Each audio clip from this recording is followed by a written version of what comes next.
my first video blog. I guess you call it a vlog. But we'll try this.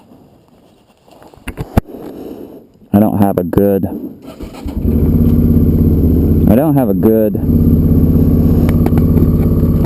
get some air in here. Oh. That's a good way to start.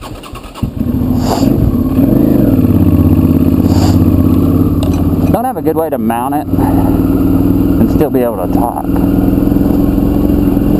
So I got this idea from Bill Ma, by way of motorcycle inspiration.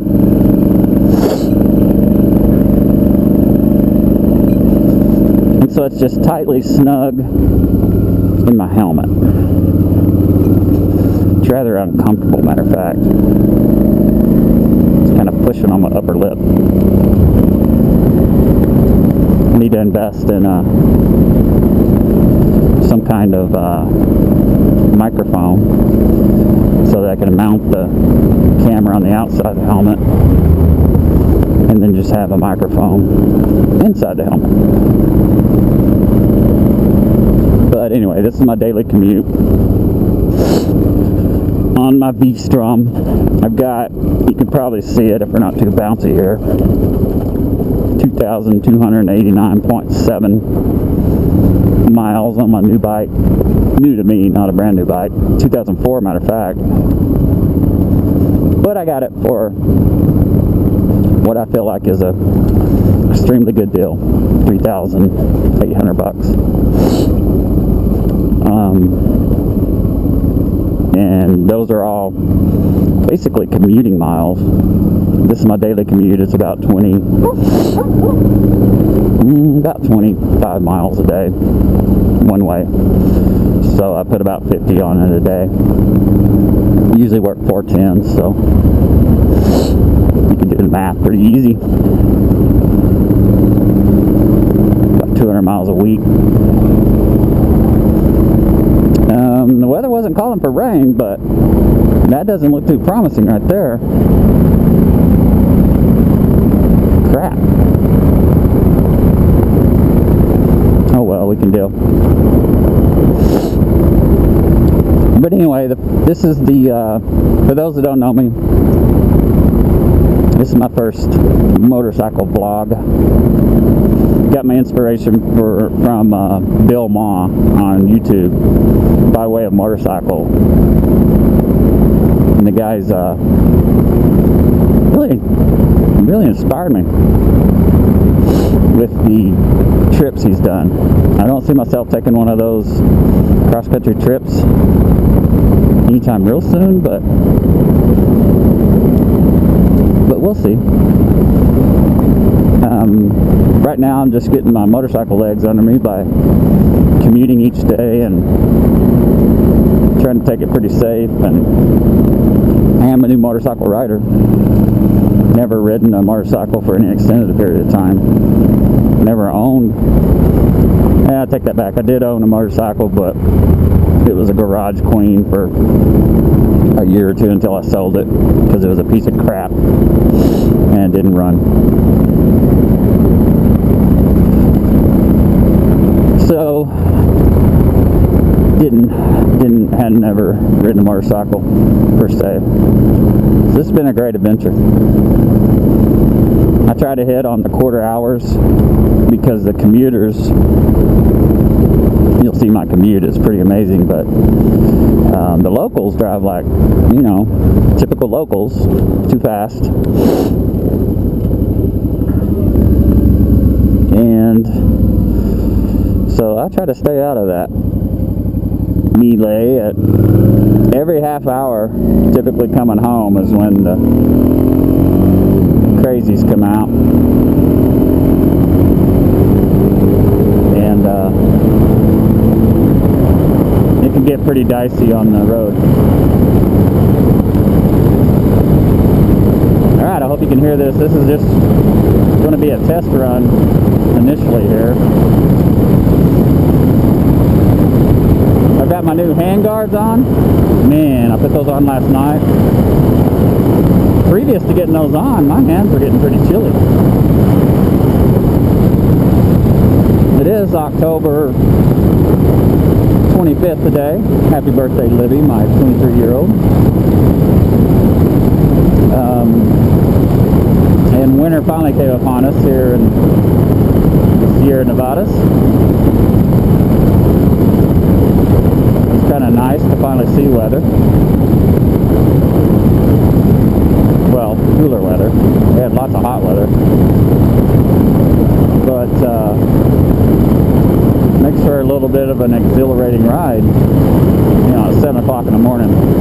I went in yesterday about 5. So it's extremely dark. And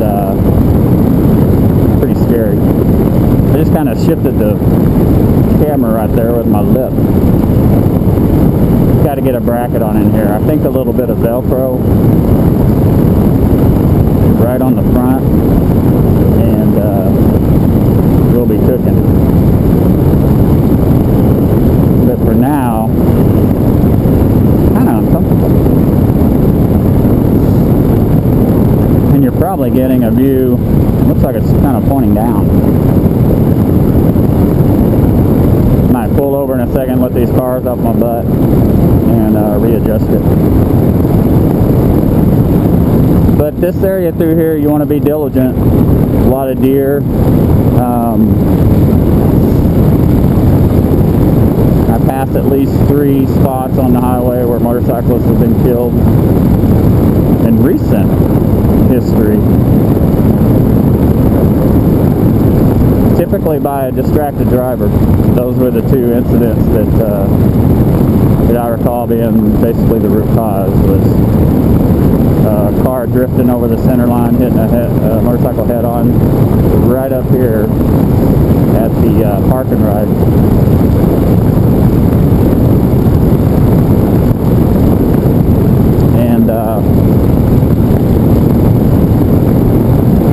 And then further down, there was a teenager that was distracted driving. You know, got distracted, ran across the center line, killed 2 people on a Harley, the passenger and the driver, and an individual, a local lady from, and she was in her car. I think it's like a Ford Escape, like a little SUV.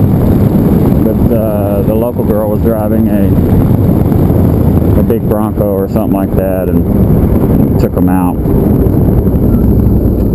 So again, that was just distracted driving. Get this helmet fixed.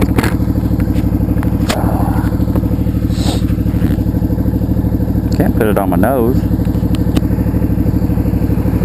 I can put it right there. Maybe.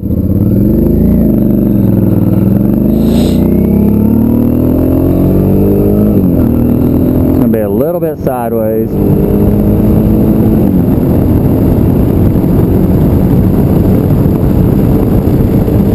But it's not pushing on my lip anymore.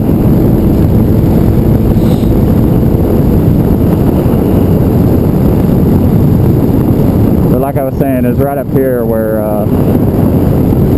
young lady and her friends, I think she had 3 friends with her, went across the yellow line and unfortunately took out 3 people, 2 of which were on a bike. So you got to be diligent.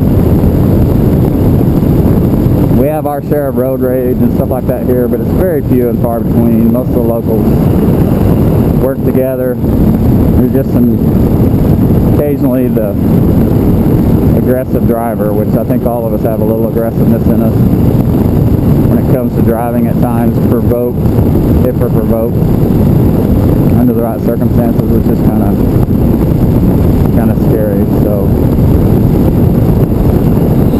try to be a defensive motorcycle rider. Anticipate everything around every corner. There's rocks in the road on this commute. There's potential trees in the road on this commute. Lots of wildlife.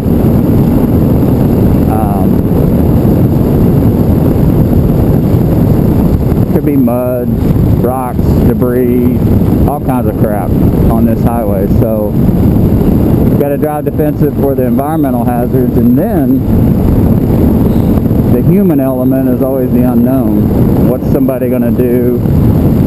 Are they going to pull out in front of you? Are they not going to see you? Those kind of things. So I want to get home safe every day, and we're saving a lot of gas. Used to drive, I used to have 8 cylinders on the road. Now I've got 1 cylinder. I got a Toyota Tundra, and we were going broke putting gas in that, about $80 a week. Now I'm about a third of that, at about $20 a week for the motorcycle. So big cost savings. Gives me some mental peace of mind just riding the motorcycle, and a little debrief before I come home, a little de-stress. It's kind of nice. A little nippy right now. I've got I've got my typical summer gloves on, and my hands are actually really warm thanks to the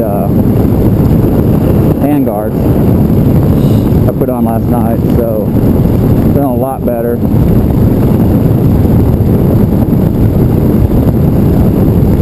Hand-wise.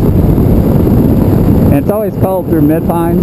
I'm up at about 3,000, where we just passed the last 3, 4, 5 miles. I was at 3,000 feet altitude. And as you'll see here in a second, we're fixing to drop. This is one of the worst corners in the winter for black ice. There's a lot of moisture that comes off this hill over here, and it just kind of flows across the road, causes a lot of accidents right here. So in the winter, if I drive much, I'm gonna have to take it easy through here. And then anyway, the temperature drops as we drop down in this canyon. Sorry, temperature rises as we drop down in this canyon. It's pretty comfortable. The afternoon rides have been 70-ish, and that's been great. Because when I was riding the motorcycle back in August and September, I got it August 17th, I think, this year. It was 100 plus degrees. You talk about hot. Of course, I'm wearing the helmet, the gloves, the jacket, the overpants,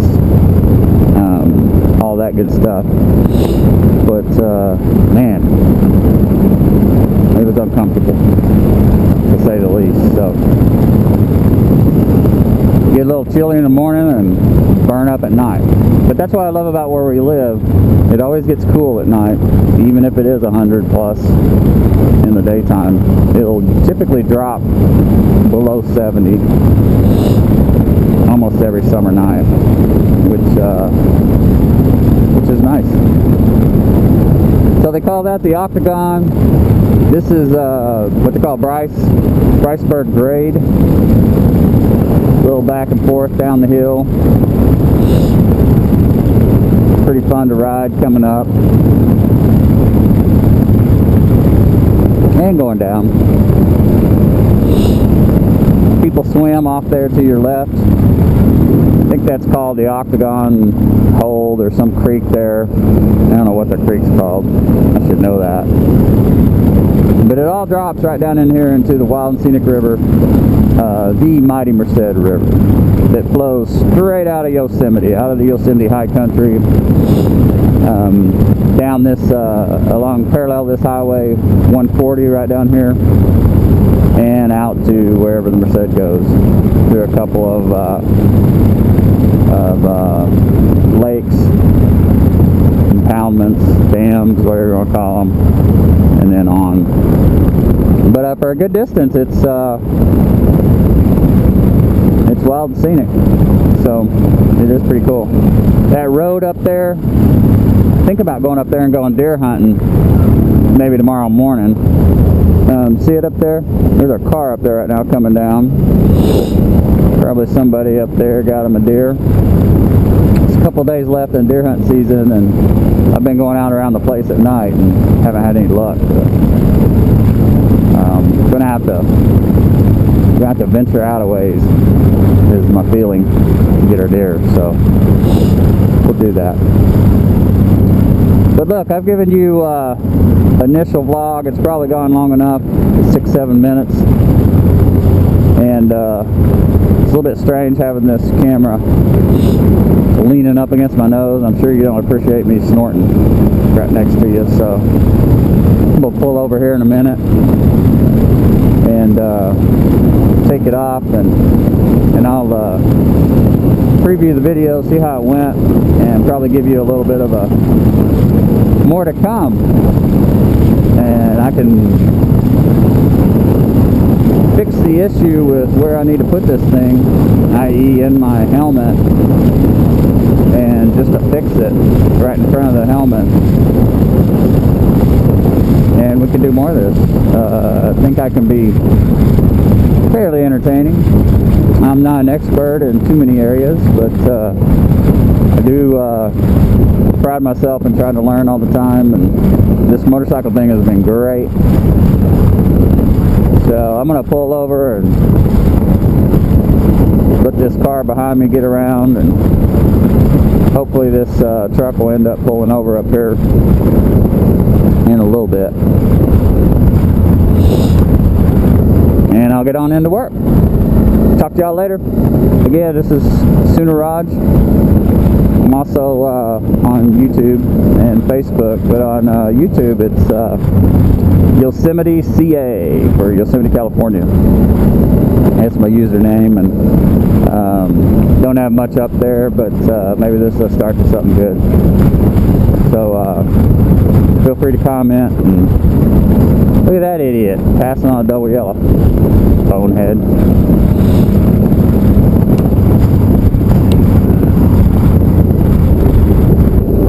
Pull over right here.